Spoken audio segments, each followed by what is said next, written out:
जय गुरुदेव। जय गुरुदेव। जय गुरुदेव नाम किसका। जय गुरुदेव नाम किसका। प्रभु का पावन नाम। प्रभु का पावन नाम। जय गुरुदेव।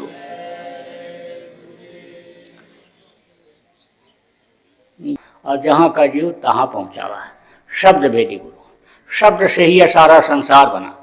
शब्द से ही अंड पिंड ब्रह्मांड बना। शब्द से ही देवी देवता बनी। शब्द का जब खिंचाव हो जाता है तो कुछ नहीं बचता संसार में। अन्य समझ लो कई लोक से बन जाते हैं शब्द के खींचने में ही।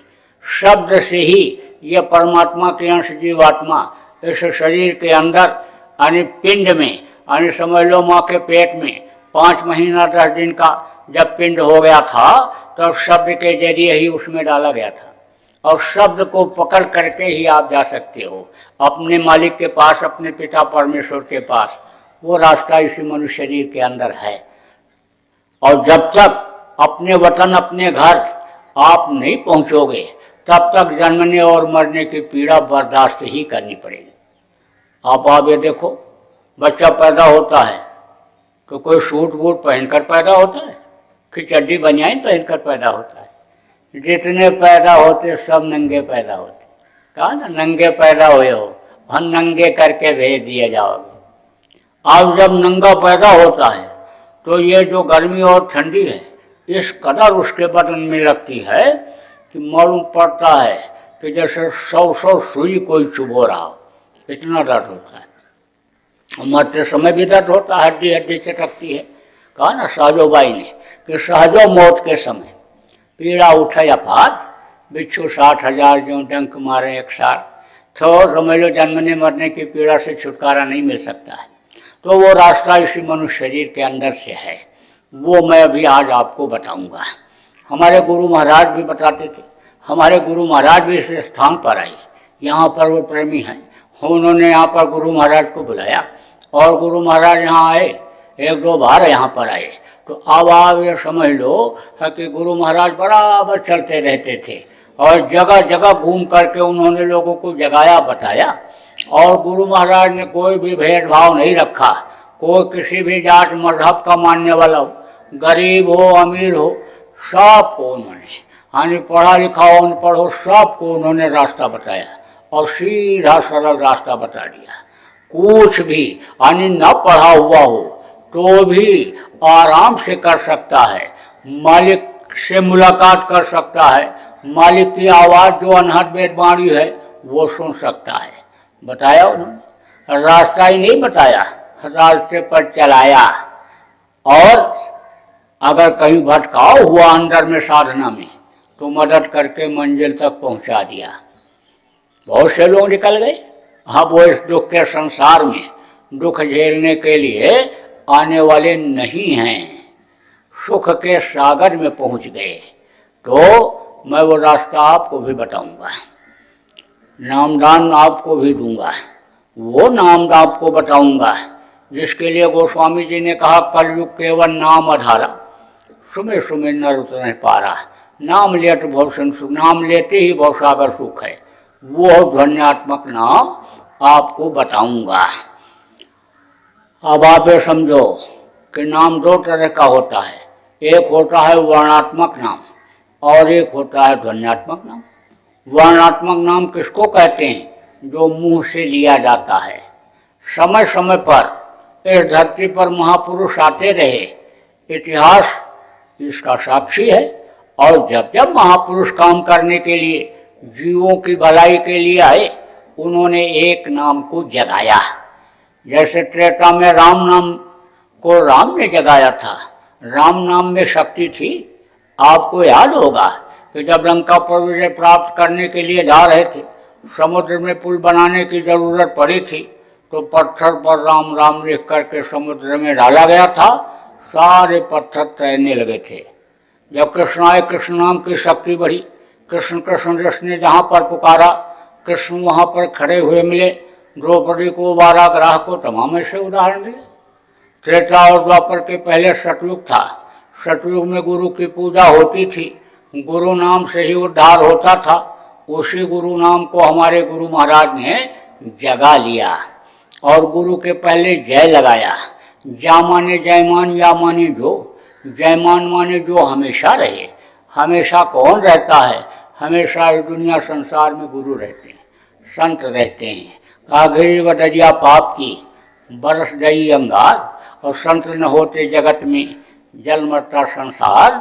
तो संत सदगुरु हमेशा इस धरती पर रहते हैं, इसलिए उन्होंने जय लगाया। और देव माने देने वाला। जो सच्चा गुरु, समर्थ गुरु होता है, वो देता ही है। देवता का मतलब क्या होता है? देना। तो अब आप ये समझ लो, लेना नहीं होता है। वो तो लोगों का भ्रम और भूल है कि हम देवी के मूर्ति के सामने बकरा काट करके चढ़ा देंगे तो लड़का पैदा हो जाएगा, धन की बरसात घर में होने लग जाएगी, गरीबी दूर हो जाएगी। ये तो लोगों का भ्रम और भूल है। देवता खुश नहीं होते, देवता नाराज होते हैं।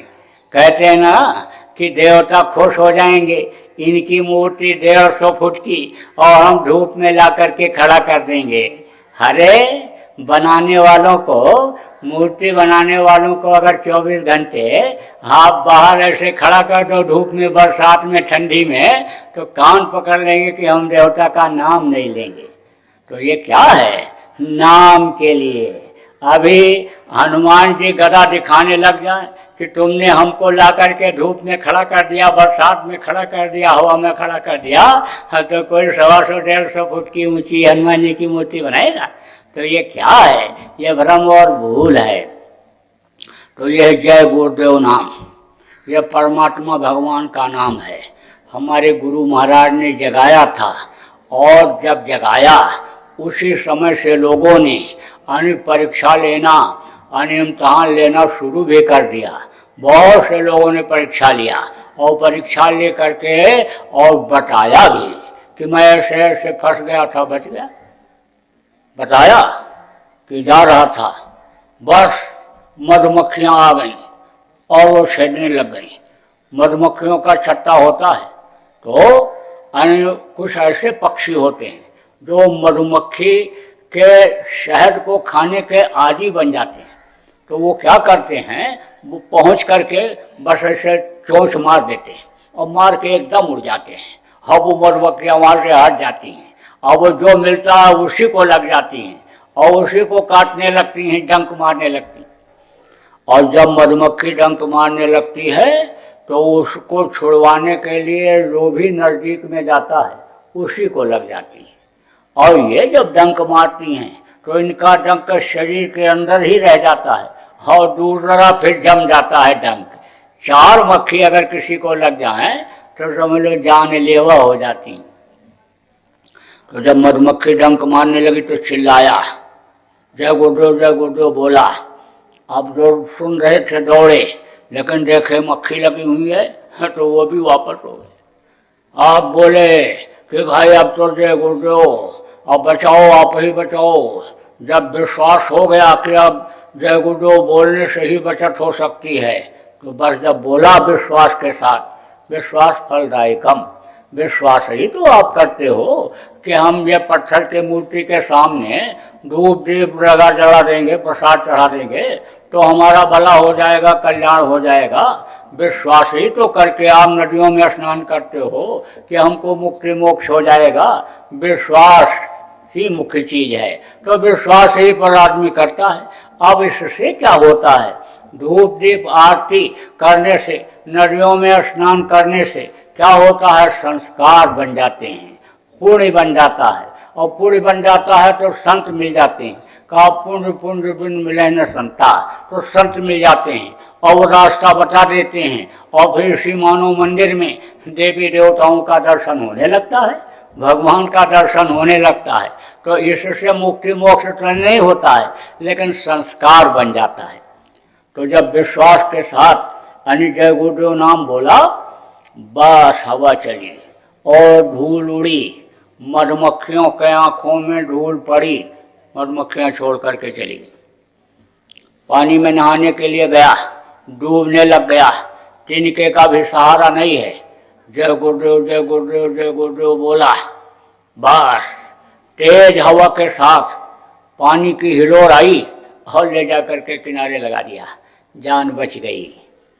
जब प्राण पीड़ा उठी, बदन में दर्द उठा और सारी दवा फेल हुई, मौत सामने जब दिखाई पड़ने लगी, लोगों ने कहा अब बच पाना मुश्किल है, तो जय गुरुदेव जय गुरुदेव जय गुरुदेव कान में दूसरे आदमी ने मरने वाले के कहा, बोला, बस फौरन दर्द खत्म हो गया।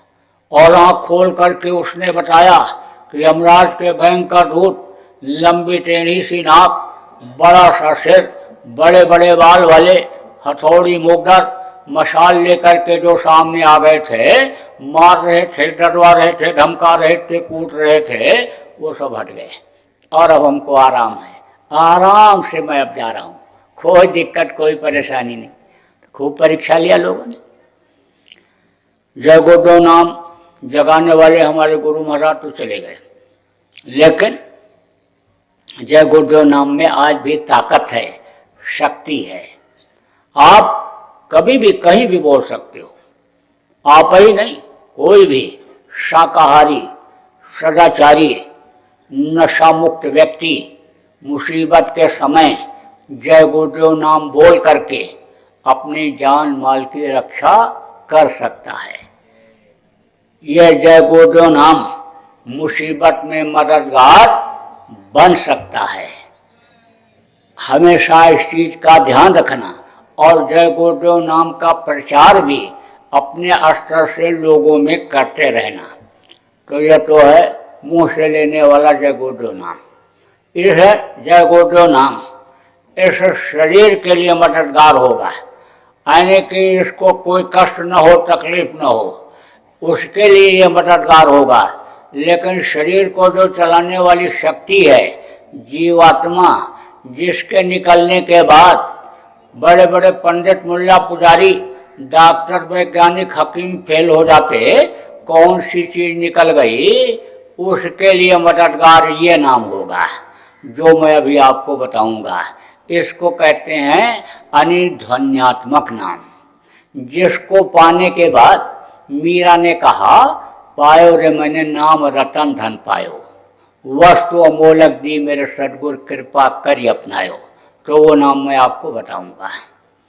अब आप कहोगे कि ये तो अभी सत्संग सुना रहे हैं और नामदान देंगे, उसके बाद तब मांगेंगे, क्योंकि जो भी बाबा लोग आते हैं वो कुछ न कुछ चढ़वाते हैं, कुछ न कुछ मांगते हैं। और बाबा लोग लोटा रोटी, लंगोटी, अनार, नारियल, प्रसाद कुछ न कुछ चढ़वाते ही हैं। तो यह भी बाबा अभी मांगेंगे। मंगता से कहीं कोई कुछ मांगता है? अरे भिखारी से कोई कहीं कुछ मांगता है? तो दिन रात तो मांगते रहते हो, सब मांगते रहते हैं। जहाँ तक नजर दौड़ाओ सब मांगते ही रहते हैं।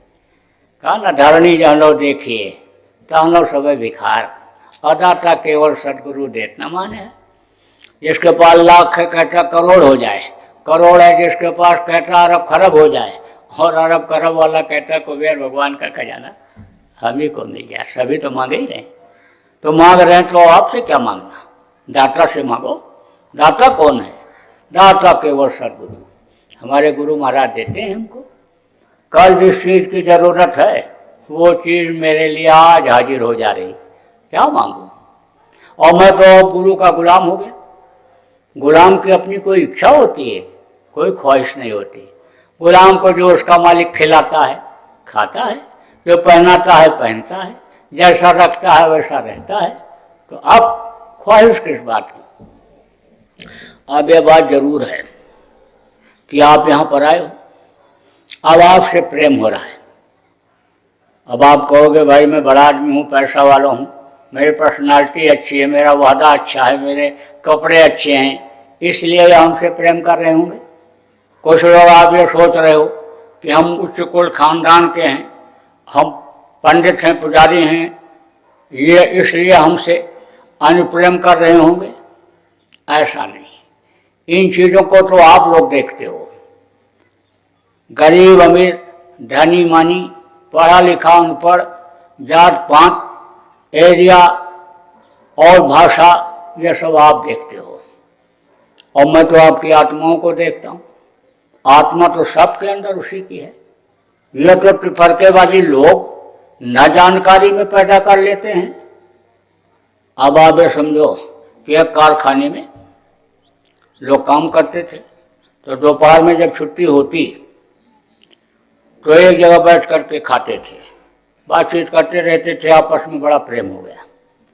तो क्या हुआ कि जब रिटायर होने का समय आया तो बोले भाई अब तो हम लोग बिछड़ जाएंगे, अपने अपने घर चले जाएंगे, पता नहीं कब मिलना हो। तो बोले कोई ऐसा काम किया जाए कि मिलते जुलते रहें।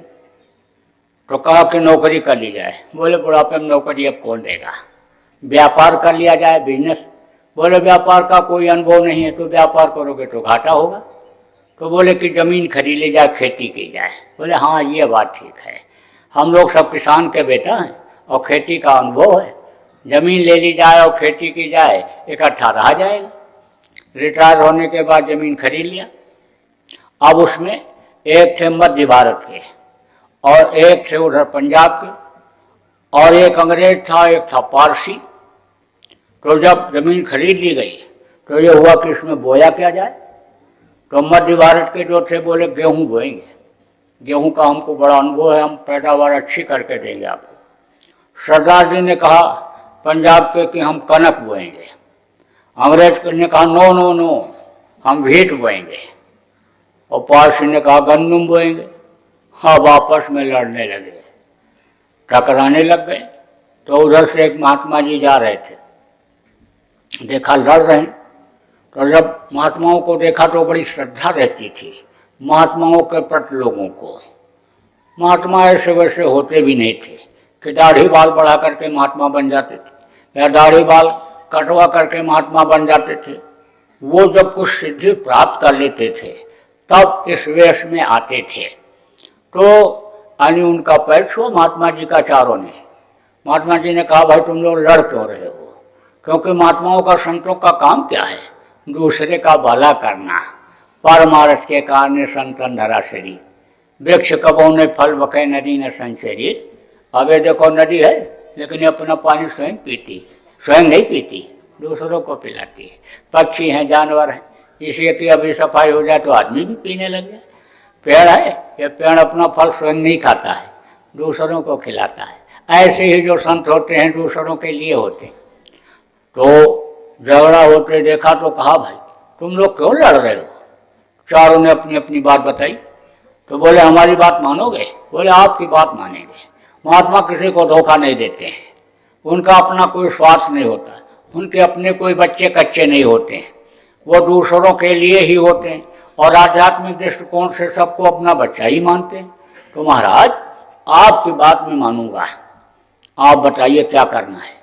तब उन्होंने चारों से कहा कि जाओ तुम लोग अपना अपना बीज ले आओ। तो मध्य भारत के गए तो गेहूँ ले आए, सरदार जी गए वो भी गेहूँ ले आए, और अंग्रेज गया वो भी गेहूँ ले आया, और वो पारसी था वो भी गेहूँ ले आए। बोले बताओ क्या फर्क है इसमें। बोले तो चारों एक ही है। बोले भाषा का फर्क है, हर चीज वही। ऐसे ही भाषा का, एरिया का, जात पात का ये फर्क आप देखते हो, लेकिन मैं तो देखता हूँ ईश्वर अंश जीव अविनाशी, सबके अंदर उसी मालिक की अंश जीवात्मा है। तो हम तो मालिक से प्रेम करते हैं, इसलिए आपसे भी प्रेम करते हैं, क्योंकि आप उनके बच्चे हो। अरे भाई आप अपने दोस्त के यहाँ जाते हो तो दोस्त से प्रेम में ही तो जाते हो। अब उसका कोई बच्चा है तो उससे भी तो प्रेम करते हो, उसको तो आप जानते हो नहीं तो भी उससे प्रेम करते हो। उसके जो है सिर पर हाथ फेर देते हो, गाल को दबा देते हो, गोदी में ले लेते हो। तो भाई मैं तो ये जानता हूँ कि आप में भी वही मालिक की अंश जीवात्मा है, आप भी उसी के बंदे हो। सकल जीव मम उपजाया और सब पर मोर बराबर लाया, जितने भी हो आप सब उसी के हो। तो मेरी नज़र में तो कोई आपका जात पांच का नहीं है कि आप छोटी जाति के हो, बड़ी जाति के हो, धनी हो, मानी हो, कौन हो। अरे हो तो उसी मालिक के बंदे, उसी के अंश हो, तो आपसे हमको प्रेम हो जा रहा है। अब जरूरत पड़ेगी आपको इस शरीर के लिए किसी चीज की, और आप अपने प्रारब्ध के अनुसार उसको नहीं पाओगे, तो गुरु महाराज से आपके लिए मांग लूंगा। अपने लिए कुछ नहीं मांगना है। तो देखो भाई, आपसे कुछ नहीं मांगना है, लेकिन आप कहो भाई हमको तो देना चाहिए। ये तो मध्य प्रदेश से हजारों आदमी साथ लेकर के हमारे यहाँ आए हैं, और ये देखो सैकड़ों गाड़ियाँ, और ये लाए तो हैं सब अपने साथ में, अपना भंडारा खाना पीना, अपना खाना खर्चा से चले हैं। लेकिन हमारा कुछ फर्ज बनता है कि हम इनको दें, और जब दीक्षा मंत्र लिया जाता है तो कुछ दिया जाता है, तो देने का मौका तो है आज आपके लिए। लेकिन देना क्या है? आपको अपने मन से नहीं देना है। आज अपने मन से नहीं देना है, हमारे मन से देना है। तो देना क्या है आपको? आप अपनी बुराइयों को यहीं छोड़ जाओ, बुरे कर्म मत करना। अभी तक जो आपने मांस खाया, मछली खाया, अंडा खाया, शराब पिया, ताड़ी अफीम का सेवन किया, अब मत करना। मांस मनुष्य का भोजन नहीं, जैसा मैंने बताया। मछली क्या है? तालाब की सफाई के लिए बनाई जाती है। कोई भी गंदी चीज आप तालाब में डाल दो तो मछली खा जाएगी, खखार कर थूक दो, टट्टी करके धोने के लिए जाओ, टुकड़े गिरेंगे, मछली खाएगी। कोई गाय बह के आ जाए, भैंस बह के आ जाए, सुअर बह के आ जाए, मछली खाएगी। मछली का काम ये है, साफ रखना पानी को, तो उस चीज को खाएगी। जब मर जाती है, पानी के ऊपर तैरती है, तो गीध और कौवा खाते हैं। अब आप सोचो, गीध और कौवा का खाना आदमी खाने लगेगा तो बुद्धि सही रहेगी? कभी सही नहीं रहेगी। अंडा क्या है? ये माताएं मासिक धर्म होती हैं, तो खराब खून इकट्ठा हो जाता है तो बच्चा बन जाता है। मुर्गियों का खराब खून, उनके टट्टी पेशाब का खराब हिस्सा जब इकट्ठा हो जाता है तो वही अंडा बन जाता है। अब बहुत से डॉक्टर साहब लोग कहते हैं अंडा खाओ ताकत आ जाएगी, लेकिन ये डॉक्टर और वैज्ञानिक जो अंडा खाते और खिलाते हैं, ये ना जानकार हैं, इनको कोई जानकारी नहीं। कहते तो हैं कि मैंने हवाई जहाज बना लिया, हेलीकॉप्टर बना लिया, हवा में उड़ने लग गए, लेकिन पेट्रोल अगर खत्म हो जाए या एक नट ढीला हो जाए हवाई जहाज का, तो मुंह के बल नीचे गिरता है। वो भी तो कोई विज्ञान था कि हनुमान जी जब संजीवनी बूटी लेने के लिए गए थे तो कोई हेलीकॉप्टर हवाई जहाज पर बैठकर गए थे, उड़ करके गए थे, पूरा पहाड़ उठा करके ले आए थे। कोई ऐसा हवाई जहाज बना जो पहाड़ उठा करके ले आवे? तो कितना भी डॉक्टर टर टर करता रहे, न तो अंडा खाना न बच्चों को खिलाना। और बच्चों को तो यही सिखा दो कि कोई भी चीज तुमको कोई दे, बाहर निकलने के बाद घर से, तो उसको खाओ ही नहीं, क्योंकि उसको कोई जानकारी रहती नहीं है और वो बाजार की चीज़ों को खरीद करके खा लेता है। और बाजार में मिलावटी चीज़ें आ गई, रातों रात लखपति बनने के लिए, पेट के लिए आदमी ने दीन और ईमान को बेच दिया, हाँ धर्म को बेच दिया पैसे के लिए। तो वो चीज़ें जो बाजार में मिलती हैं, बच्चों की खाने की आदत पड़ जाती है तो वो किडनी को ही खा जाती है, लीवर को ही खत्म कर देती। छोटे छोटे बच्चों को बवासीर बकंदर होने लग जाता है, हार्निया हाइड्रोसील की बीमारी हो जाती है।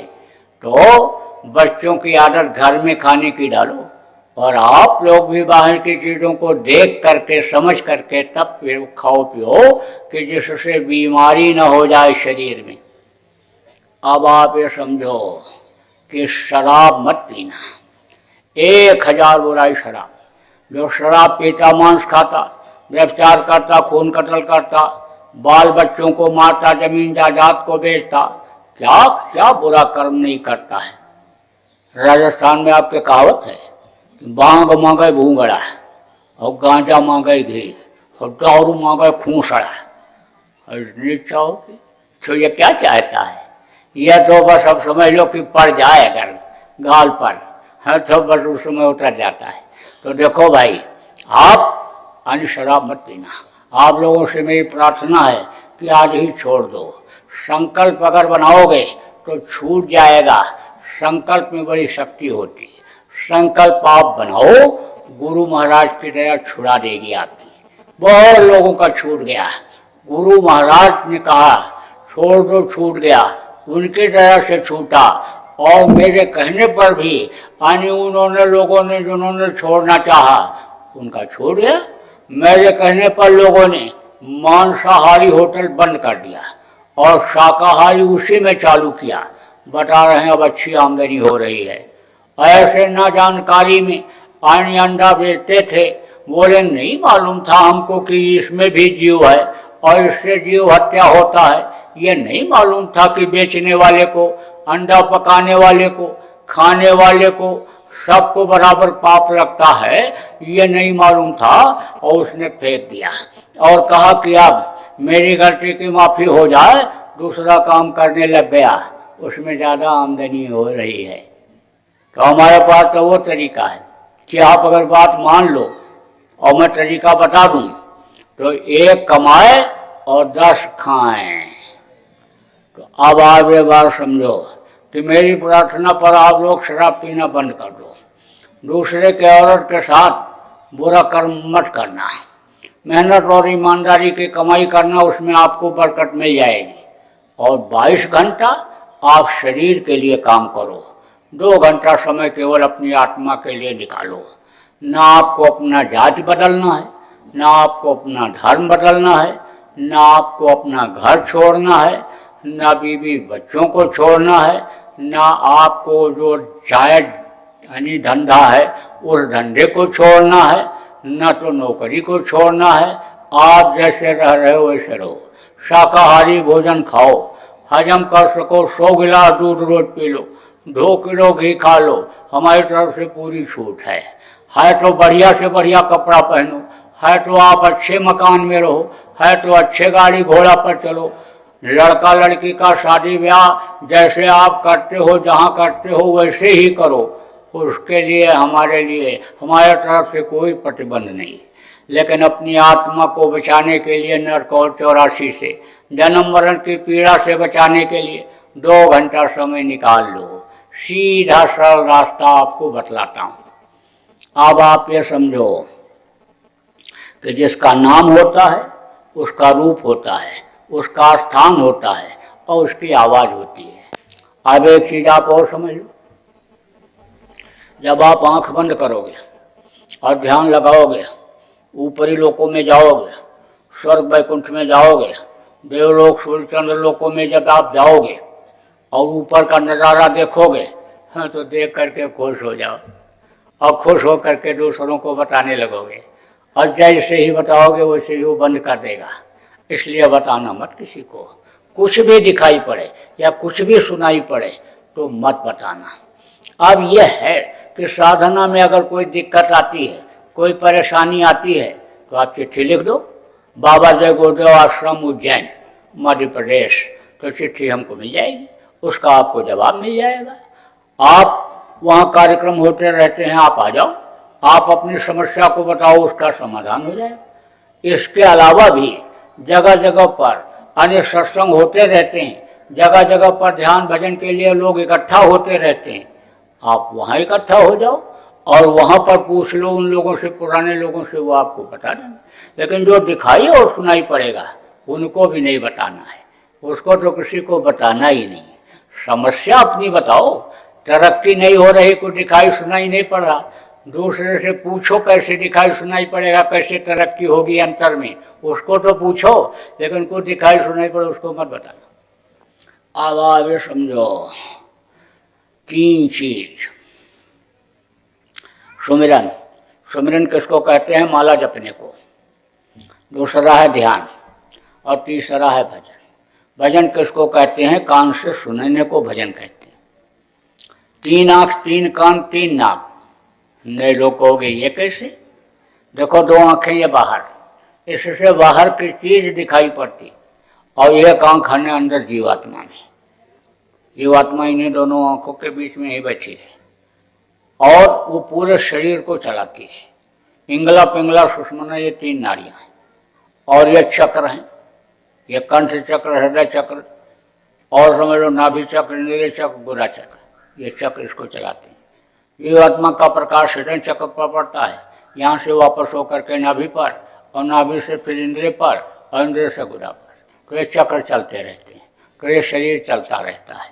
तो समझ लो कि 5 स्थान नीचे ये कंठ चक्र है, यह आद्या महाशक्ति का स्थान, ब्रह्मा विष्णु महेश की माँ, और ये यानी समझ लो हृदय चक्र, यानी यहाँ पर जो है शिव और पार्वती का स्थान, और ये नाभि चक्र यानी विष्णु और लक्ष्मी का स्थान, और ये इंद्रिय चक्र ब्रह्मा सावित्री गायत्री सरस्वती का स्थान, और गुदा चक्र गणेश और रिद्धि सिद्धि का स्थान। तो ये 5 स्थान नीचे है और 5 स्थान ऊपर है। सहस्रदल कमल, त्रिकुटी 10वां द्वार, भौर गुफा और सतलोक, वो मैं अभी आपको बताऊंगा। तो नीचे का स्थान ये तो बहुत पहले से यानी लोग जगाते रहे, इसका भेदन करते रहे चक्रों का, और देवताओं का दर्शन लोगों ने किया, और उसको किताबों में लिख दिया गया, और फिर उनके लोगों ने मूर्तियां बनाई, और फिर उनको पूजने पूछने लगे।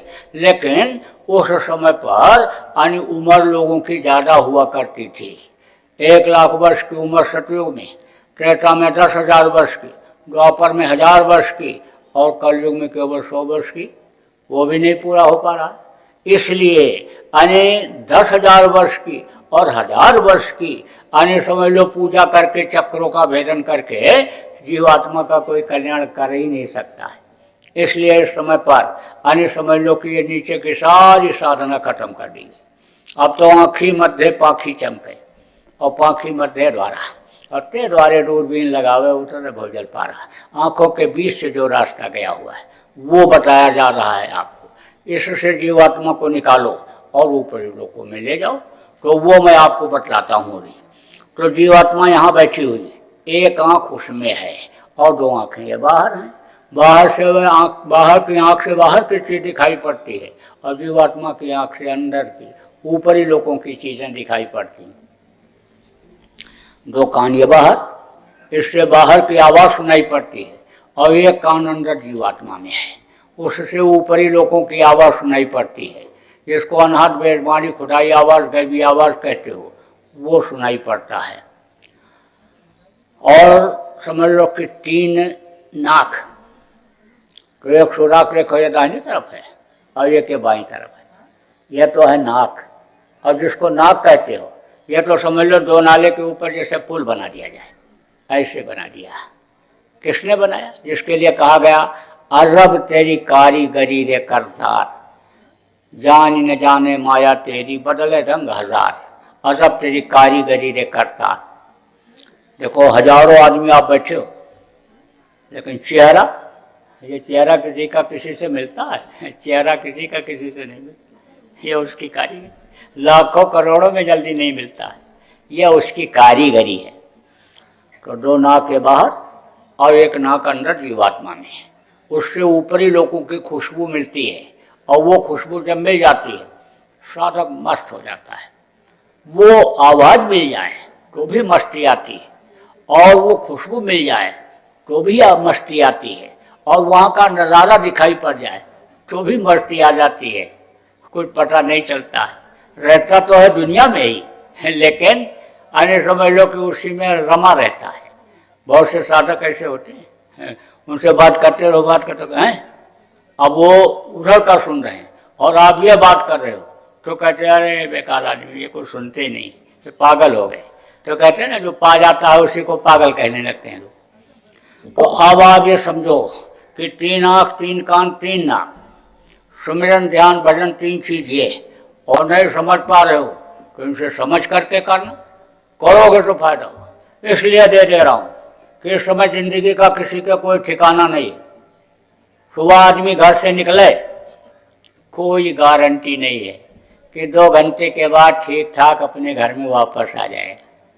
तो इस समय तो देना बहुत जरूरी है, इसलिए दे रहा हूँ आपको।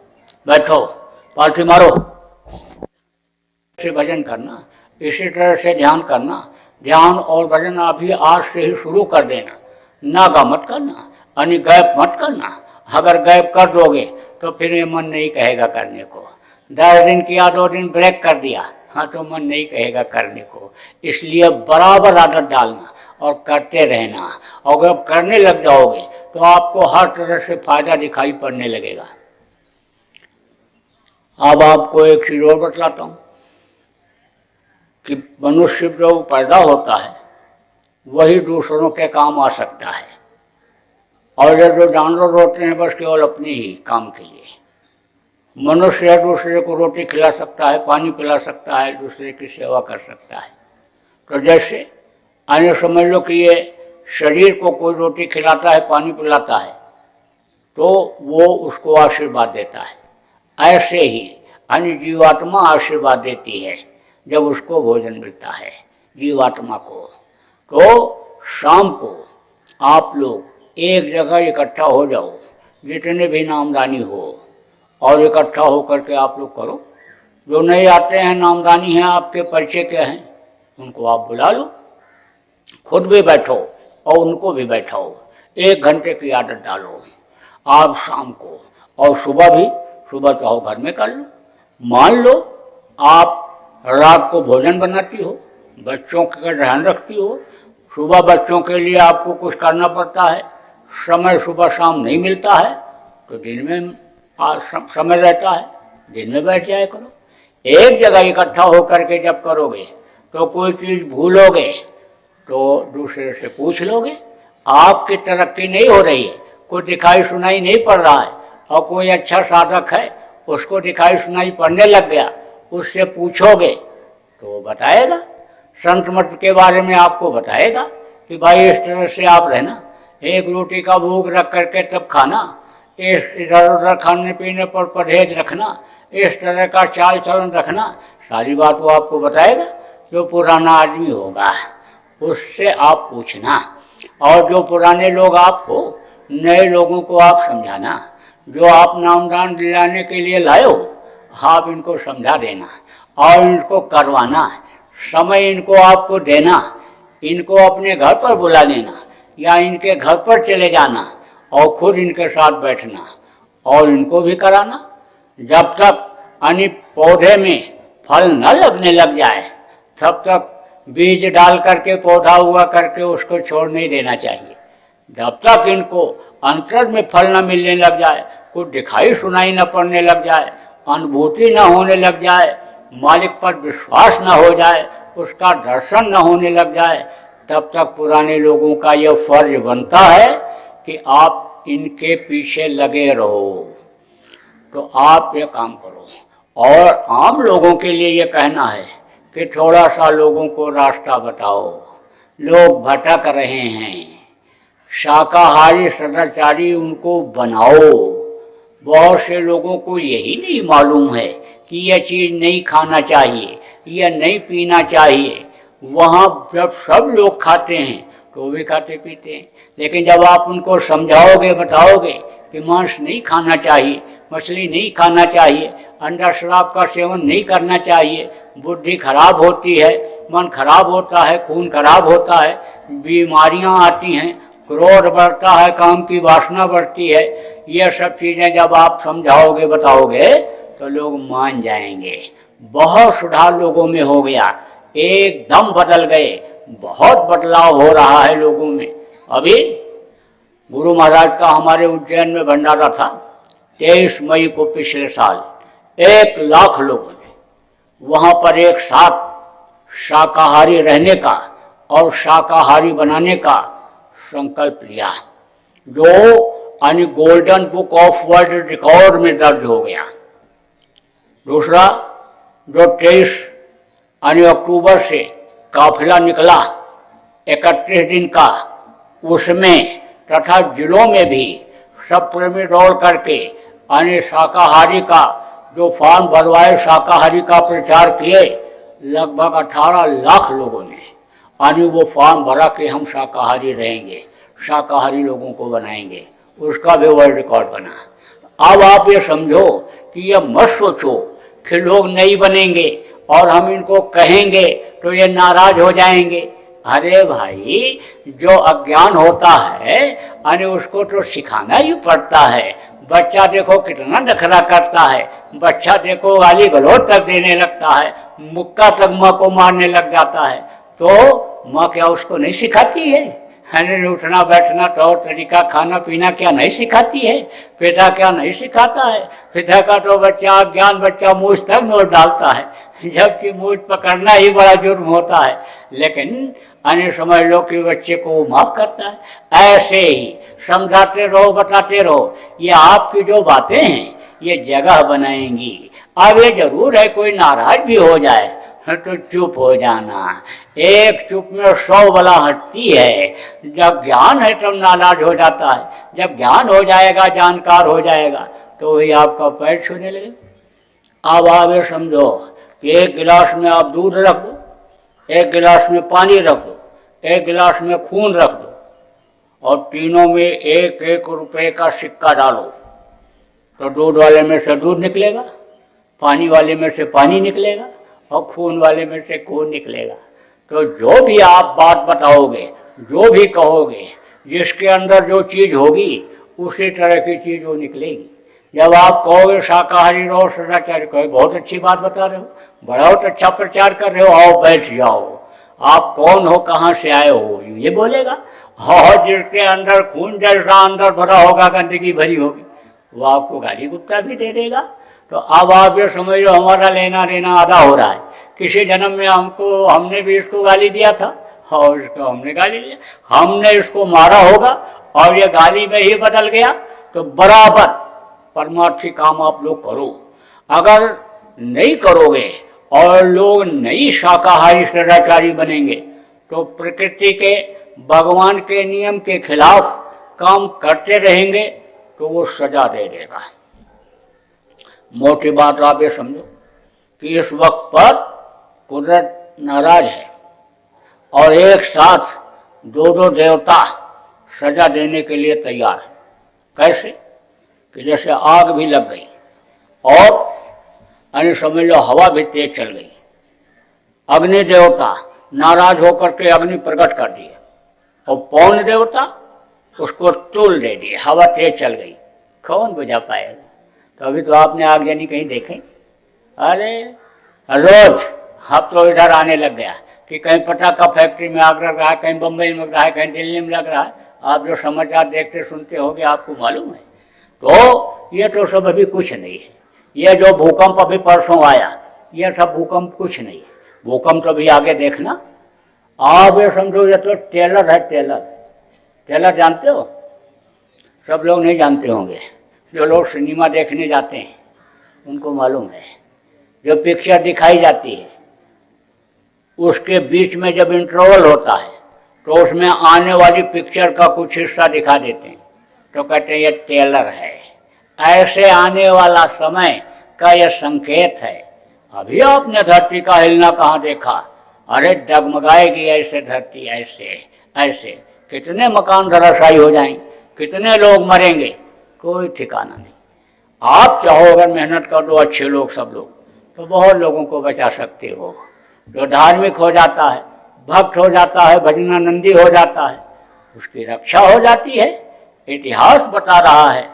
देखो विभीषण का घर बच गया लंका दहन में, प्रहलाद बच गए, ध्रुव बच गए, भक्तों की रक्षा हो जाती है। अब इधर तो हाथ की चक्की चलती है कि नहीं चलती है, लेकिन पहले जब ये चक्कियाँ नहीं थी आटा पीसने वाली तो सब हाथ की ही चक्की चलाती थी। तो बीच में एक आधार होता है जिसके सहारे हाथ की चक्की चलती है। उसके किनारे किनारे जितने भी गेहूँ होते हैं वो सब बच जाते हैं, दूर वाले पिस जाते हैं। तो जो आधार को पकड़ लेगा वो बच जाएगा।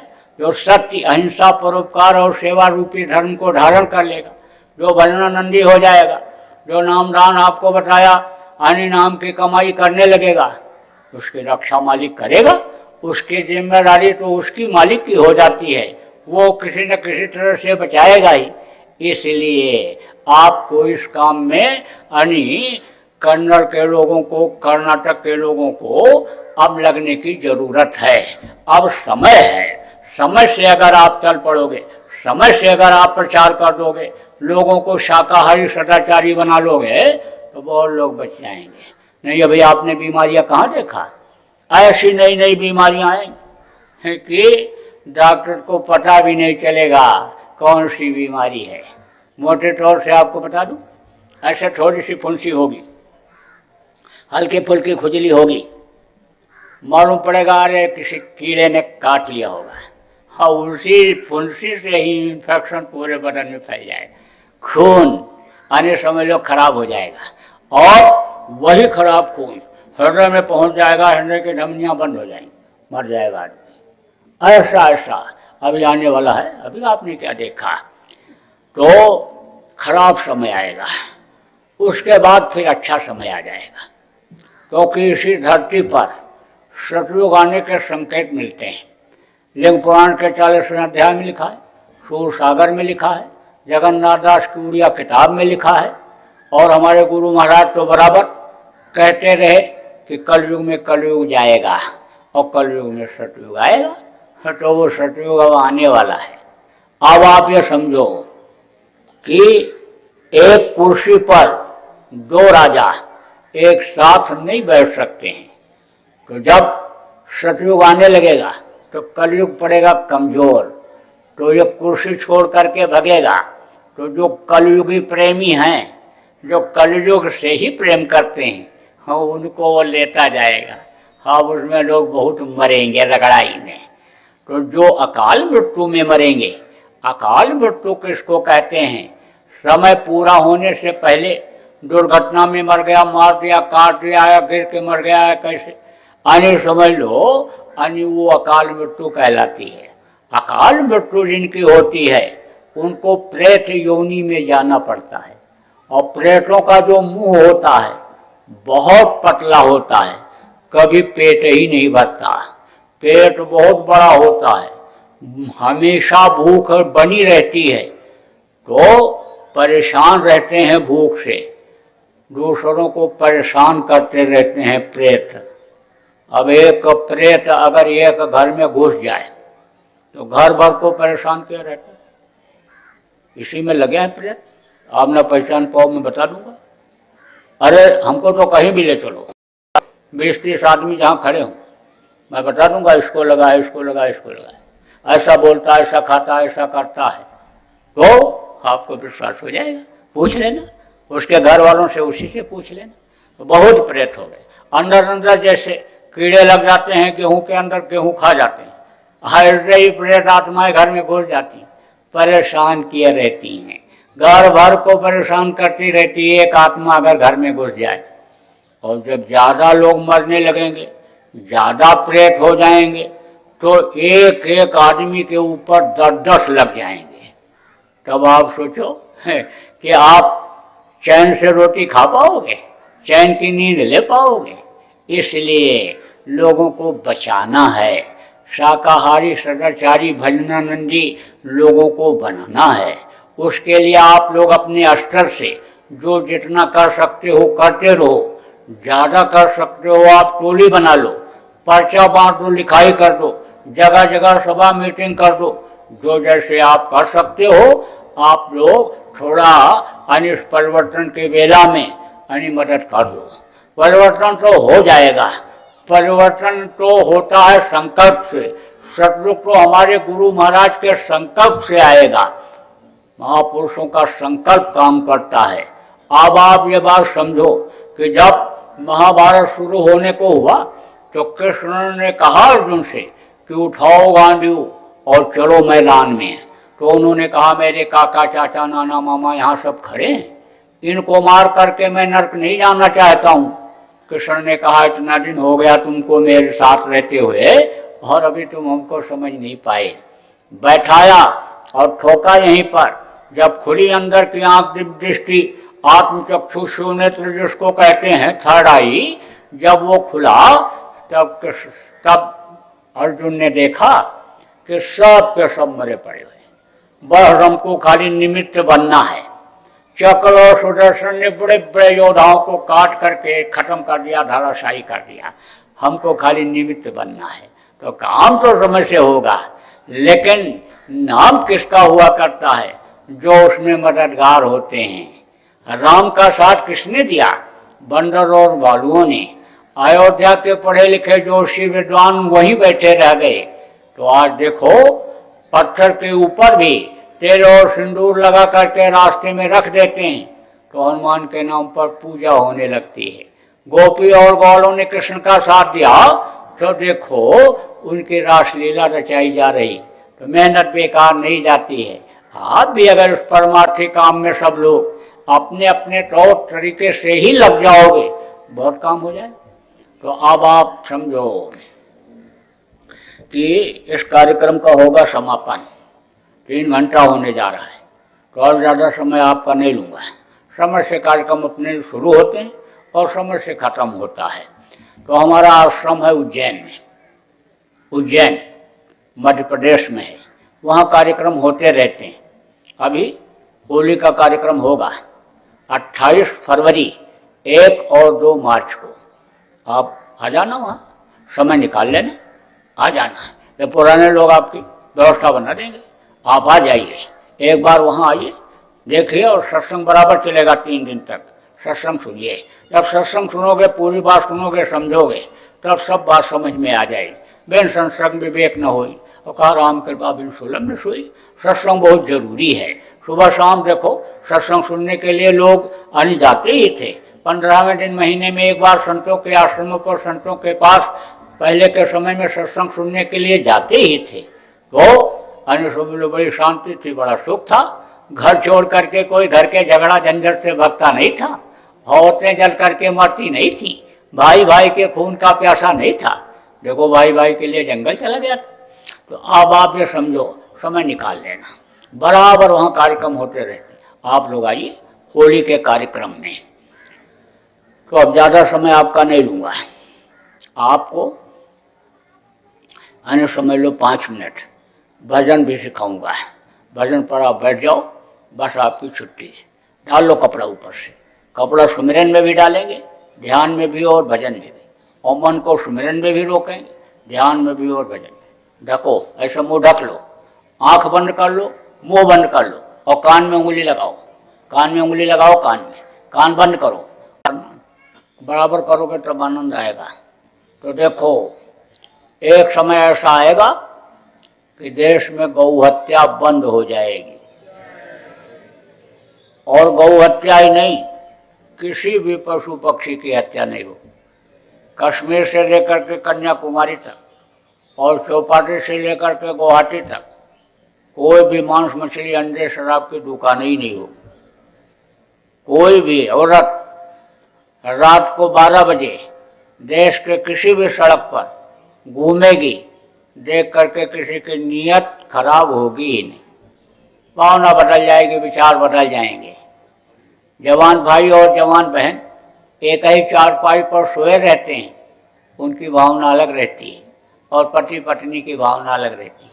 तो भावना और विचार लोगों के बदल जाएंगे, लोग वर्णानंदी ईश्वरवादी हो जाएंगे। लेकिन ये जो बीच का समय है, ये थोड़ा खराब है। अपहरण, बलात्कार, चोरी, डकैती, ठगी, अब ये बहुत बढ़ी, इसलिए थोड़ा होशियार रहने की जरूरत है। बोलो जय गुरुदेव। तो अब एक प्रार्थना होगी और उसके बाद ये कार्यक्रम संपन्न हो जाएगा। आज यह कर्नाटक का अंतिम कार्यक्रम था। 7 तारीख को हम लोग निकले, 7 यानी इसी महीने में 7 तारीख को, और उधर आपके मध्य प्रदेश, महाराष्ट्र होते हुए कर्नाटक में आ गए। और आज कर्नाटक का अंतिम कार्यक्रम, कल तमिलनाडु में चले जाएंगे, और तमिलनाडु से फिर आंध्रा में आ जाएंगे, और फिर उधर आपके आने समझ लो कि उधर फिर महाराष्ट्र में जाएंगे, उधर से महाराष्ट्र से फिर जाएंगे आपके छत्तीसगढ़, और छत्तीसगढ़ से उड़ीसा, और फिर लौट करके उधर से छत्तीसगढ़ रायपुर में यानी 16 फरवरी को इसका समापन हो जाएगा।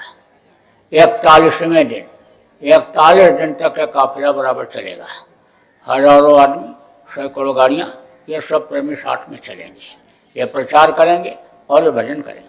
भजन घर उधर बना हुआ है बराबर 24 घंटा। आने समझ लो जब जिसको मौका मिलता है तो ये बैठते हैं, भजन करते हैं। शाम को भी करेंगे और दिन में भी अभी जिसको मौका मिलेगा करेंगे। तो बराबर आने समझ लो कि ये लगे हुए हैं इस काम में। तो अब कल हम लोग जाएंगे उधर तमिलनाडु। आज आने समझ लो उधर कर्नाटक का आने समाप्त हो गया और कर्नाटक के प्रेमियों को बड़ा प्रेम मिला और बड़ा ही आने इनका सहयोग रहा। हम आप सब लोग कर्नाटक वासियों के आने बड़े आभारी हैं।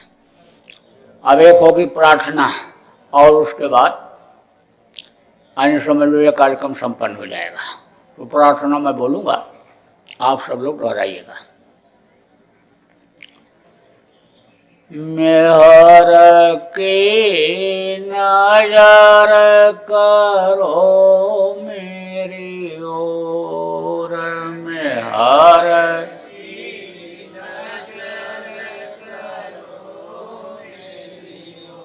दया की नजर करो मेरी ओर, दया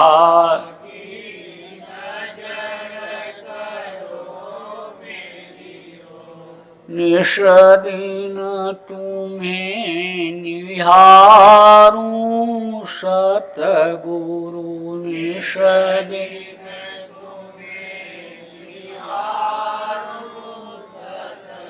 जैसे चंद्र चकोर, जैसे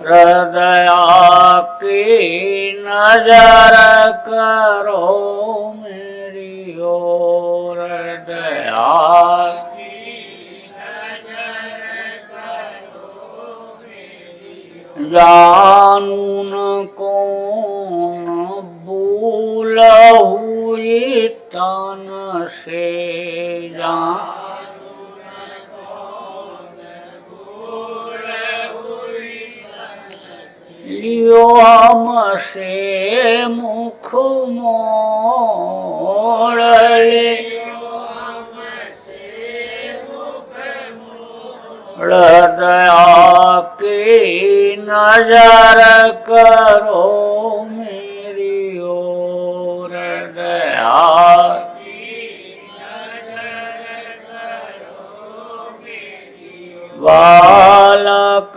जानी चूक बिसराओ, बालक जानी चूक बिसराओ।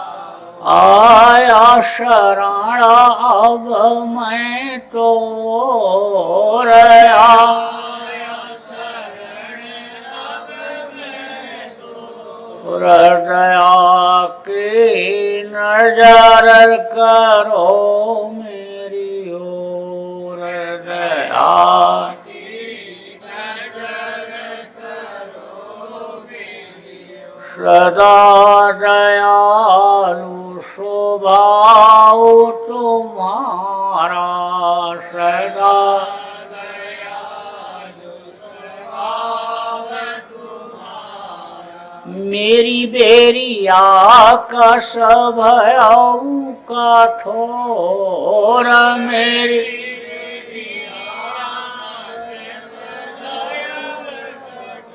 हृदया की नजर करो मेरी ओर, दया की नजर करो मेरी ओर। शरणागत की लाज न राखो, शरणागत की लाज न राखो। मोसो पतित अब जाएं कहीं और, मोसो पतित अब जाएं कहीं और। हृदया की नजर करो मेरी ओर, दया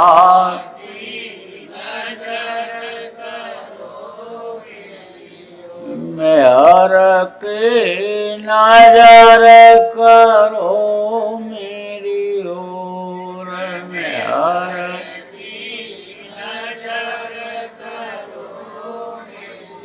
अब की बार उबार ले वजोया,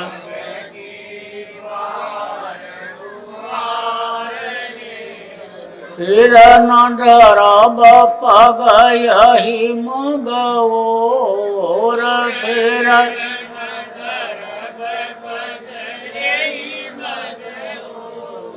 दया की नजर करो मेरी ओर, दया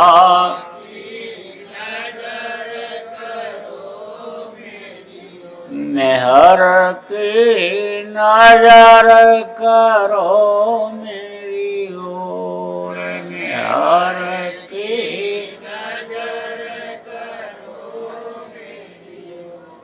जय गुरुदेव।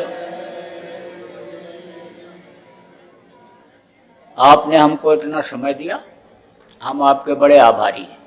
व्यवस्थापक के, प्रचारकों के, जिन लोगों ने इस कार्यक्रम के करने में सहयोग किया, ऐसे अधिकारी, कर्मचारी, प्रबुद्ध नागरिकों के हम आभारी हैं।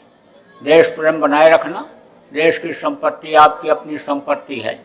हड़ताल, तोड़ फोड़, आंदोलन, धरना, घेराव, हिंसा, हत्या से दूर रहना, अधिकारी, कर्मचारी और बूढ़े बुजुर्गों का सम्मान करना, माता पिता की सेवा करना, शाकाहारी रहना, शाकाहारी लोगों को बनाना और भजन बराबर सब लोग करते रहना, बराबर प्रेम बनाए रखना, दर्शन देते लेते रहना। बोलो जय गुरुदेव।